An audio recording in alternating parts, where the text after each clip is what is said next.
بسم الله الرحمن الرحيم حكمة بالغة فما تغني النذر. السلام عليكم ورحمة الله وبركاته. وعليكم السلام. الحمد لله رب العالمين والعاقبة للمتقين، الصلاة والسلام على أشرف الأنبياء والمرسلين. أما بعد، فقد قال الله تعالى في القرآن العظيم وفي القرآن المجيد بقوله بسم الله الرحمن الرحيم.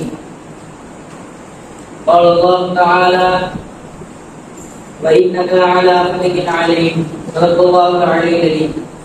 قال نبينا صلى الله عليه وسلم ما من شيء أثقل في ميزان من حسن الخلق أو كما قال عليه الصلاة والسلام. மண்ணில் மனிதர்களையும் பெண்ணில் மணக்குமார்களையும் படைத்த ஏகவல்ல இறைவன் அல்லாஹ்வுக்கே எல்லா புகழும் உரித்தாகட்டுமாக. மேலும் கண்மணி நாயகம் ஸல்லல்லாஹு அலைஹி வஸல்லம் அவர்கள் மீதும் அவர்களை அழைச்சவராக பின்பற்றிய சத்திய சஹாபாக்கள் மீதும் தாபியன்கள் மீதும் தபஅ தாபியன்கள் மீதும் நாதாக்கள் சுபதாக்கள் நல்லவர்கள் மீதும் இன்னும் இந்த மஜ்லிஸிலே அமர்ந்திருக்கக்கூடிய உங்கள் மீதும் அல்லாஹ்வின் சாந்தியும் சமாதானமும் என்றென்றும் பெற்று நிலவட்டுமாக.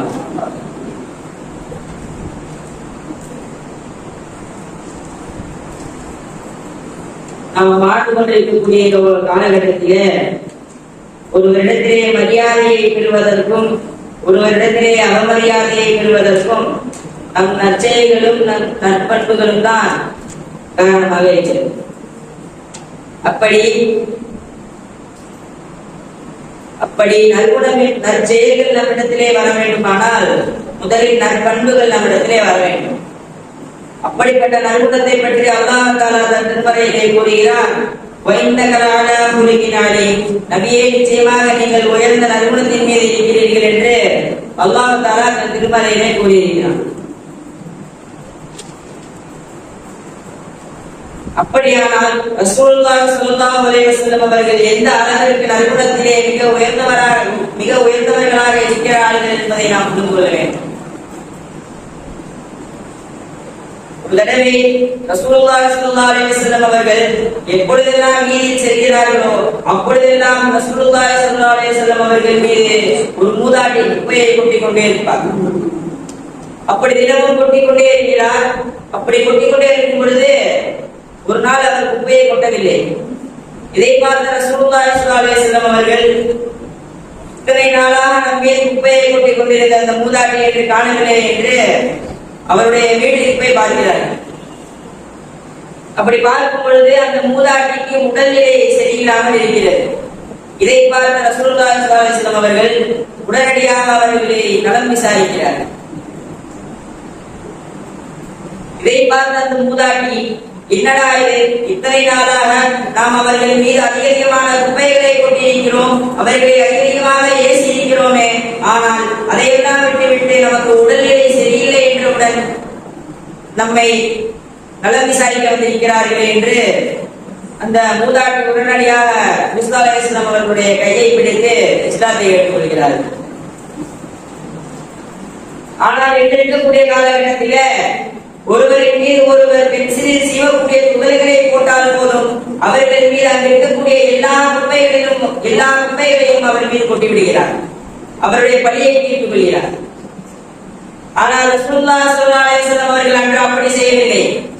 அவர்களுக்கு உடல்நலம் சரியில்லை என்று தெரிந்தவுடன் அவரை நலம் விசாரித்தார்களே, அதுதான் நற்குணத்திற்கான ஒரு அடையாளமாக இருக்கிறது.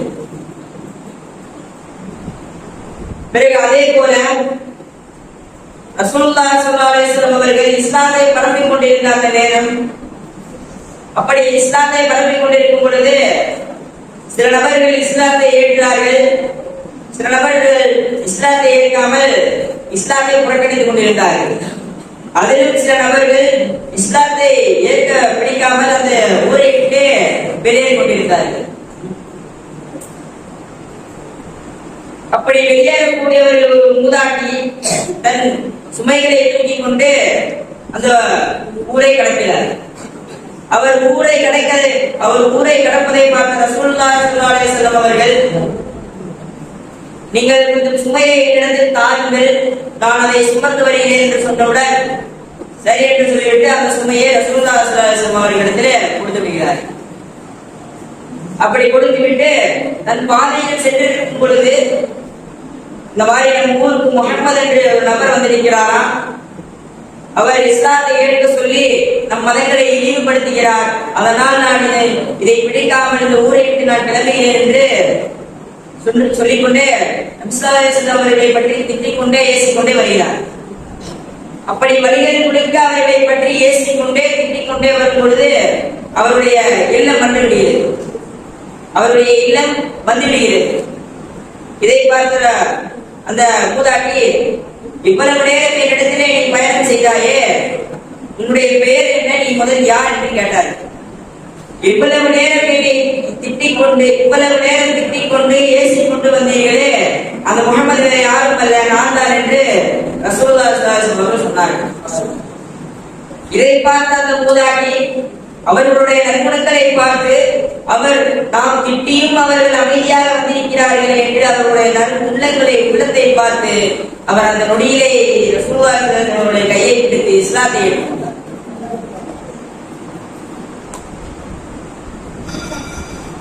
ஆனால் இந்த காலகட்டத்திலே ஒருவர் ஒரு வயது முதிர்ந்தவருக்கு உபகாரம் செய்வது என்பதே மிக ஆச்சரியமான ஒரு விஷயமாகத்தான் இருக்கிறது.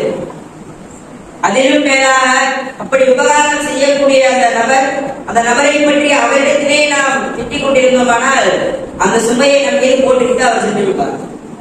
நான் உனக்காக அந்த சுமையை தூக்கி கொண்டு வந்தால் நீ என்னையவே ஏசுகிறாயா என்று அந்த சுமையை அவர் மீதே போட்டுவிட்டு சென்று விடுவார். அப்படி இந்த நற்குணத்தை பற்றி ரசூலுல்லாஹி ஸல்லல்லாஹு அலைஹி வஸல்லம் அவர்கள் கூறுகிறார்கள், மாமின் ஷைஇன் அஸ்கலு ஃபீ மீசானி மின் ஹுஸ்னில் குலுகி. கியாமத் நாளிலே முஃமின்களுடைய தராசிலே நற்குணத்தை விட மிக பாரமானது எதுவுமே இருக்காது என்று ரசூலுல்லாஹி ஸல்லல்லாஹு அலைஹி வஸல்லம் அவர்கள் கூறியிருக்கிறார்கள். அப்படியானால் அப்படிப்பட்ட நற்குணம் என்பது எவ்வளவு சிறப்புமிக்க ஒரு விஷயம் என்பதையும், அந்த நற்குணம் என்பது நம்மிடத்தில் இருந்தது என்று சொன்னால் நமக்கு சொர்க்கம் என்பது இந்த விஷயத்தின் மூலமாக நமக்கு தெரியும்.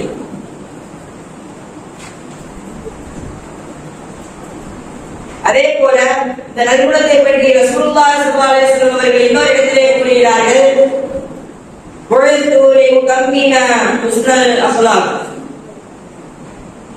நற்குணத்தை முழுமையாக்குவதற்காக நான் அனுப்பப்பட்டுள்ளேன் என்று ரசூலுல்லாஹி ஸல்லல்லாஹு அலைஹி வஸல்லம் அவர்கள் கூறுகிறார்கள்.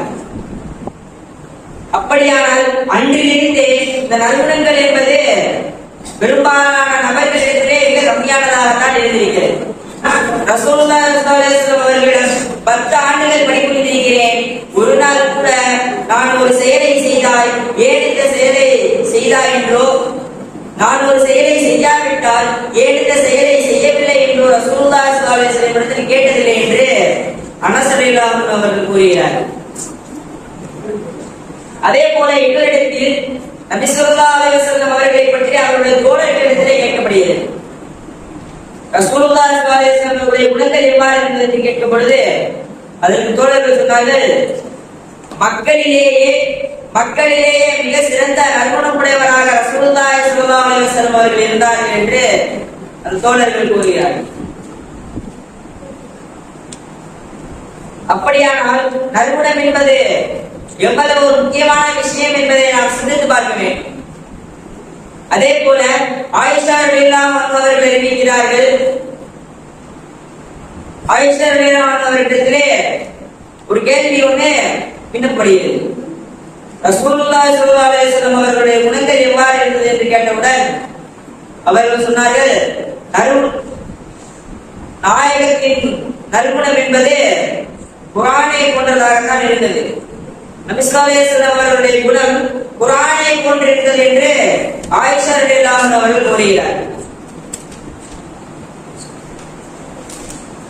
நற்குணத்துடன் வாழக்கூடிய பாக்கியத்தை வளரமான் உங்களுக்கு நடக்கும் தந்தது புரிவானாக.